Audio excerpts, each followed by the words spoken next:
Hi, everyone. I wanted to introduce you to an impressive guy I met a few weeks ago, Dr. Jamil Sayed.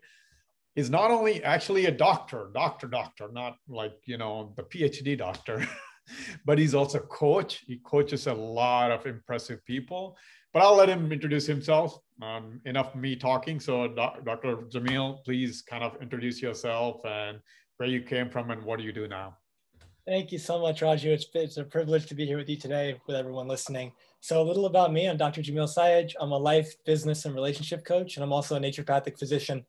And I've been really fortunate over the last 16 years now to work with leaders and high performers from around the world to create an extraordinary life without regret. When I think about what does that mean, a leader and a high performer, first and foremost, it's a choice. It's not something that you are or you're not. It's not like you're born into it. It's you choose to step into it. And maybe you have been up until this point and you want to take it to another level, or maybe you haven't been and you realize I want life to change.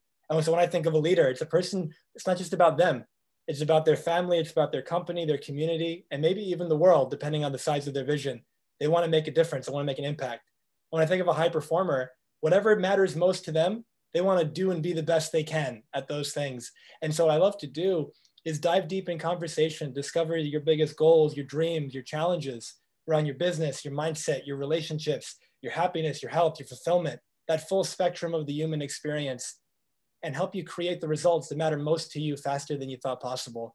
That's really what it's all about. And nothing lights me up more than having somebody that I've been in conversation with come alive, really realize who they actually are instead of this person they've been pretending to be most of their life. And when that version of them comes out, like nothing's better than that. Awesome. I think I already know the next answer, but I'll ask anyway. So with that being said, you work with a lot of variety of folks, right? All kinds of industries, all kinds of, you name it.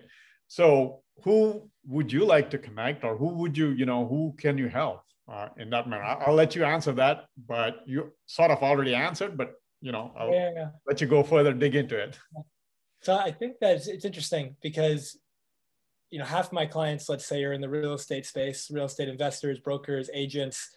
And at the same time, I've been fortunate enough at this point to work with people from all walks of life. So it really comes down to who do I work with? I work with human beings who are committed to creating a life of excellence.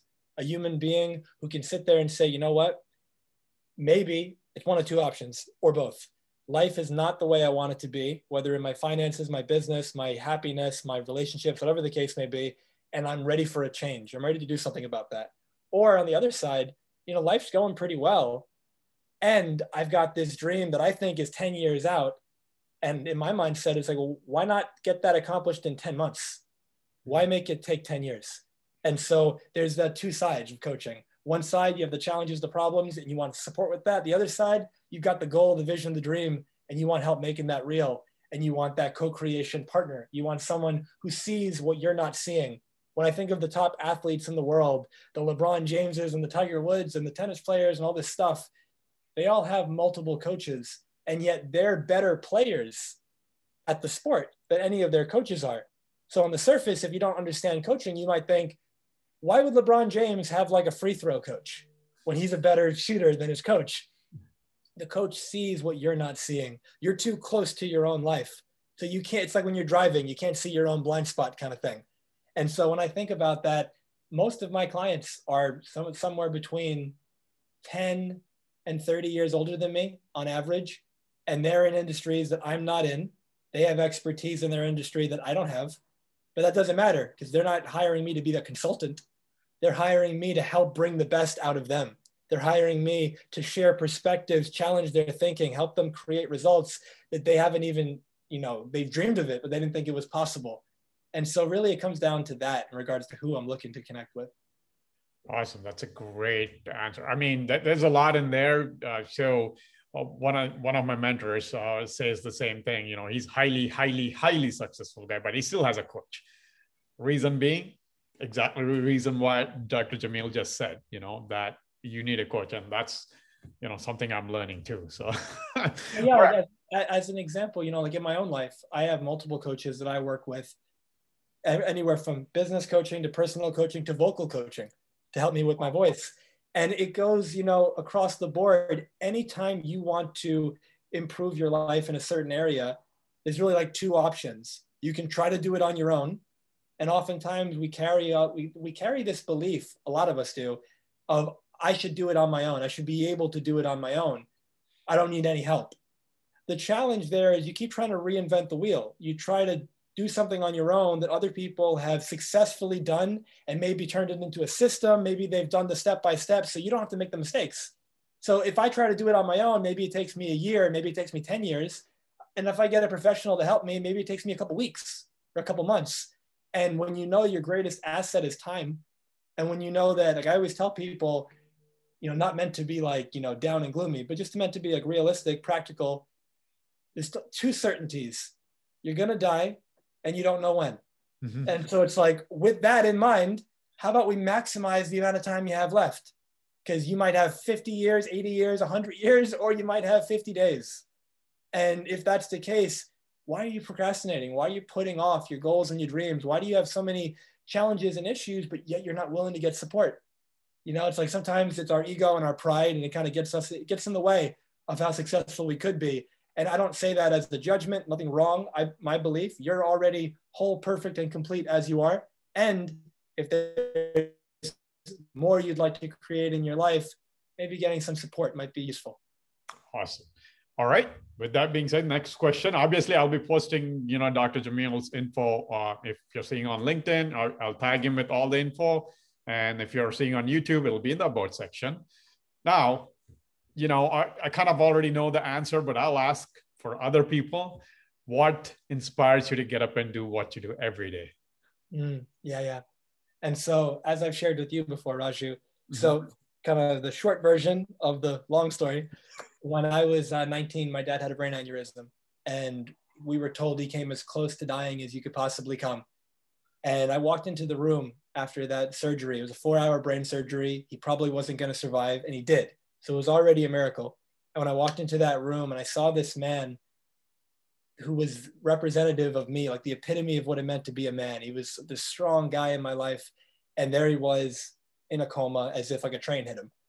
And I'd never seen somebody that vulnerable. And in that moment of being told he could die at any moment, I had felt this overwhelming sense of regret, this feeling that I took my relationship with him for granted and that I didn't have the connection with him that I could have. And it's because there's a quote by the Dalai Lama that always comes up when I share this story. And he says, most people live as if they're never going to die, and then they die having never really lived. Mm-hmm. And that's what I was doing at a young age at 19. Dad was 49. And the perspective was, oh, he's 49. I've got 50 more years. I've got 60 more years. My priorities were what you can imagine a teenage boy's would be. And that was it. And in that moment, it felt like I missed out. I blew it. I wasn't going to have an opportunity.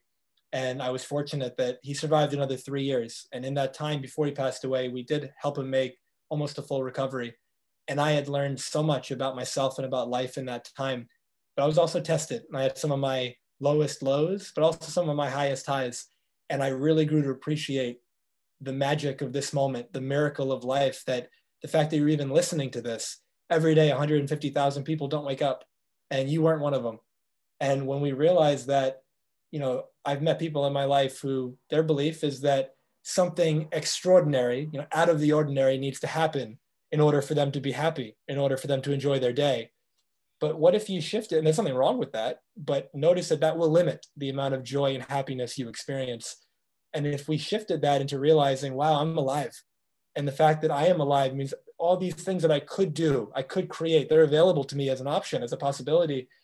And after my dad passed away, I was at his wake and over 7,000 people came, and I shook every single one of their hands. And almost everyone said, your dad saved my life. And he was a physician himself. And I had realized in that moment that I'd been playing small and that I cared way too much about what other people thought about me. I was afraid of rejection and judgment. And I was robbing the world of the gifts that I have. And I've seen so many people over the last 8 years since my dad passed who do that, who are living a life that they will regret. People that were either teenagers, 20s, 30s, 40s, thinking, well, I don't know what I want to do, so I'm going to do something I don't like. Or I've been doing something for a long period of time. I don't like it, but I'm kind of deep into it, so I can't quit now, which is a story they tell themselves, keeps them trapped. Or people that are 60, 70, 80 or older, and they're looking back thinking, I really wish I could do it all over again. because I didn't live a life that was true to myself. It was the life other people expected of me. And so, as I said, I've worked with people from all walks of life, all types of careers, states, countries, ages.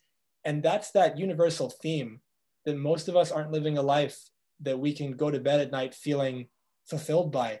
Like, my goal is that every night when I hit the pillow, well, my head hits the pillow. Yeah, I didn't like punch it, but when my head hits the pillow, I can say, you know, if I don't wake up tomorrow, if today was my last day, I have no regret. If today was my last day, I lived my life as much as I was able to.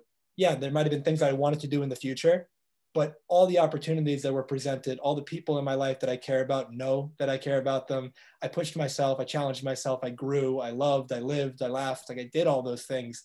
And I see so many people that the way they're living their life, they're not able to say that. And oftentimes they feel trapped and they think that, you know, this is my life and it's not going to change. And if I can be in conversation with people like that and just show them, your life is the greatest gift. And at the same time, it may not feel like it if that's not the way you're living. And so when I can be in conversation with people and inspire them, breathe some life into them, and help them reconnect to their dream, their goal, their passion, what really makes them come alive. You know, one of my clients, we've been working together for 6 months and we had a session yesterday. And it's amazing. He told me he saw a friend of his who he hasn't seen in like 15 years. And he is completely transformed in the last 6 months. It's like the real him has finally shown up. And his friend saw him and his friend's looking at him. And she's like, you're not the same guy that I knew 15 years ago. You're completely different. And he's sitting there smiling like, yeah, I know. Like, this is the real me. You know, 15 years ago, I was living a life like a lie. I was living out of fear and all these things and playing small. And when people step up, it's amazing how they start showing up as a better leader, spouse, parent, friend, any role that they're in, their life takes off. And when I get to be a part of that, that inspires me. And that is what drives me to, you know, get up and do what I do.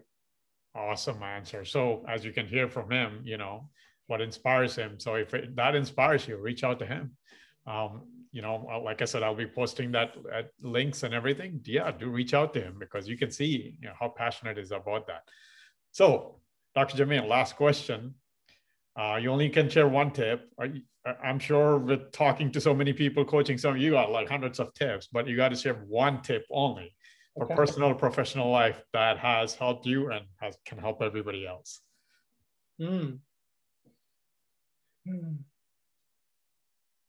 Yeah, it's interesting. Whenever I get asked a question like this, where you can only give, you know, one answer, I think that these kind of answers seem the most generic, and yet they are the most truthful.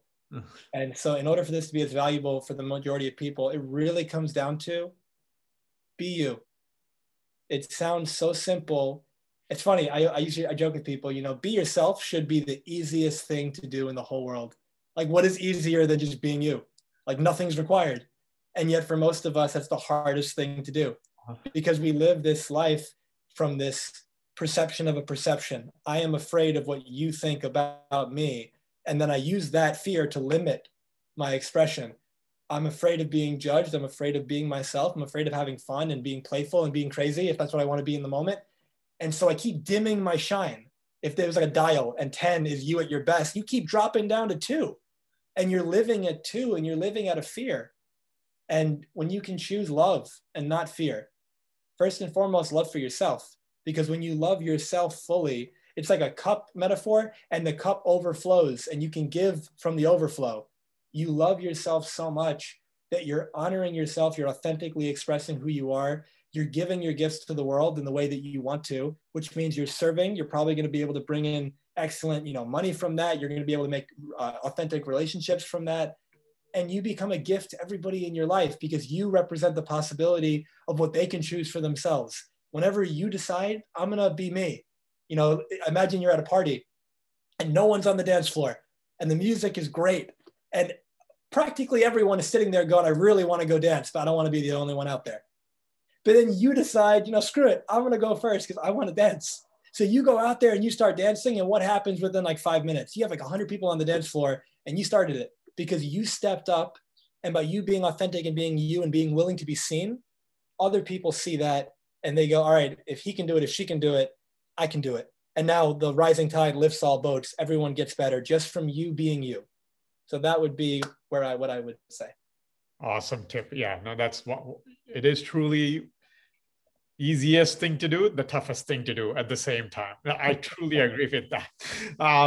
Awesome answer. All right. So thanks you, Dr. Jamil. Like I said, again, I'll be posting all that stuff. I already told that several times. So you should be looking out for that and connect to him.